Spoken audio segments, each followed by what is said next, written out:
Now, once we have understood the definition of motion, and with the example of train and person, train and boy, or tree, we also understood that motion is a relative term.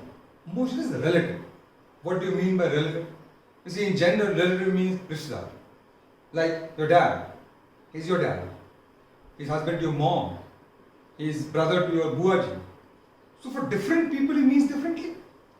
When I say motion is relative, it means motion also means different to different people. How is that possible? Like when I am standing here and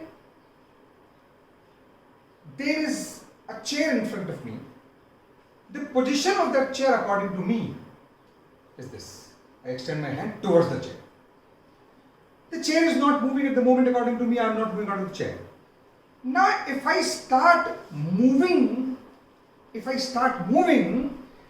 initially the chair was here. When I move there, the chair will be here. If I move there, the chair will be here. Means what? Means the position of chair is changing. Is chair moving? No, chair is standing at the place. But since I am moving, according to me, the position of the chair is changing now. That is why I say motion is a relative term. You can also understand it by this term. Like suppose I am sitting in a train and you are standing on the platform waving hand at me. The train is not moving, I am not moving, you are not moving. Nothing is moving at the moment. As the train starts moving now, initially I was right in front of your eyes, so your hand coming towards me, your position, my position according to you will be like this. But as the train starts moving, I am still sitting in the train, I am not moving. But as the train starts moving, what happens? My position was here, now you are standing, my position has become this, my position has become this, my position has become this. What is happening? Position is changing. Position is changing. So that is why we say motion is a relative term. And that you must understand. Now, how do we describe motion? हम किसी चीज़ को describe कैसे करते हैं? जैसे हम किसी building को describe करते हैं, कलर ऐसा है, उतने फ्लोर का बिल्डिंग है, ऐसा दिखता है, वहाँ ये लिखा है. ऐसे ही मोशन को डिस्क्राइब करने के लिए भी कुछ क्वांटिटीज होती हैं. सबसे पहली क्वांटिटीज को समझने के लिए मैं आपको एग्जाम्पल से समझाऊंगा. मान लीजिए कि आपके पास एक कैरम बोर्ड है. ये आपकी लाइन है जहां से आप स्ट्राइकर रखते हैं, और यहां पर आपके पास एक कॉइन है जिसे आप मारना चाहते हैं स्ट्राइकर. आपने बिल्कुल सीधा जमाया, बिल्कुल स्ट्रेट जमाया, और यहां से कॉइन स्ट्राइकर को मारा. स्ट्राइकर ने जाके हिट किया और कॉइन चला गया होल के अंदर. ऐसी स्थिति में स्ट्राइकर इनिशियल पोजीशन किसी पॉइंट ए पर था और पहुंचा यहां तक, फाइनल पोजीशन किसी बी तक पहुंचा, एक जगह से दूसरी जगह तक गया. बड़ी सिंपल सी बात. लेकिन प्रॉब्लम ये हो गई कि बीच में यहां पे कोई चीज, कोई कॉइन रखा था. अब आपके पास उसको मारने का तरीका नहीं है.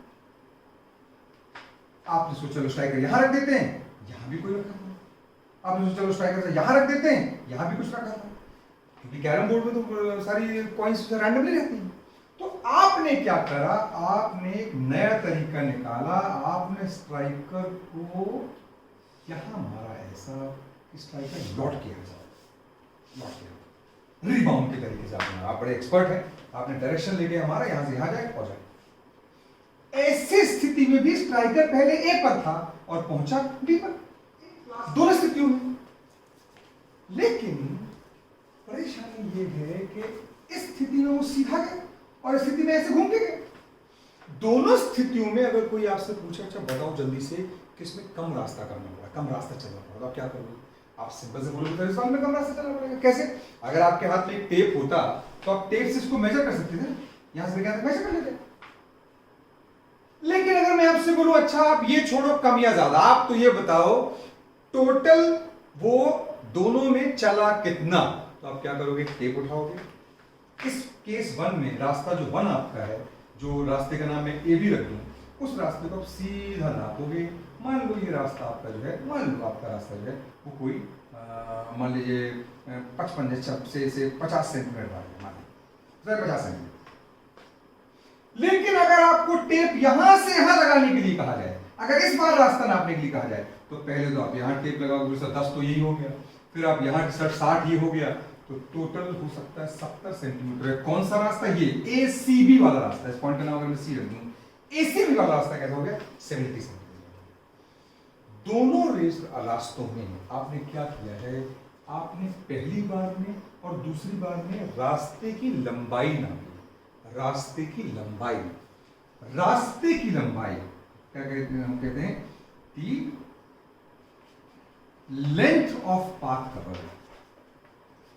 लेंथ ऑफ पाथ कवर्ड, ये डेफिनेशन होती है डिस्टेंस।